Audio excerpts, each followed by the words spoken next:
अतिवृष्टीला घाबरून सूर्यदेवाला डागाच्या आडून नमस्कार करून निघालो पुढं. ती आयला गेट तर तोडलाय रोजचा उघड एकदाच तोडून टाकलं. म्हटलं शब्बात. पुढे येऊन बोलत ती आयला तळस असले. म्हटलं चला रस्ता बदला. मग काही आपला बांध खोंदणी निघालो आपला पुढं.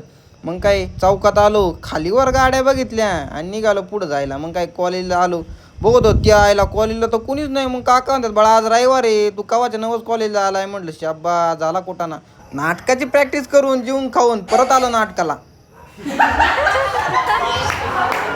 आता तुम्ही म्हणजे याचं काय असं येड चाललं ती आमची नाटकाची प्रॅक्टिस हो. मग काय जरा मिटिंग झाली नाटकाची. कसं काय पाऊस बीस पडला, पोरं म्हटली चला चहा प्यायला. मग काही सर आली, सर म्हणतात बाळा व्हिडिओ नको काढू, मला फेमस करते. म्हटलं तुमच्या एवढा फेमस नाही सर. मग काय झाली जरा क्लास बीस झाला मस्तपैकी. मग काय सगळं संपून कॉलेजला टाटा बाय बाय करून निघालो रूमला जायला. जेवून खाऊन जायचो एकदम मस्त. मग काय येऊन बघत भाऊने आणलं तू फणस. म्हटलं शाब्बास एक नंबर काम केलं. मग काय भावाला म्हटलं बाळा ब्या खाशीन जरा जपून. मग काय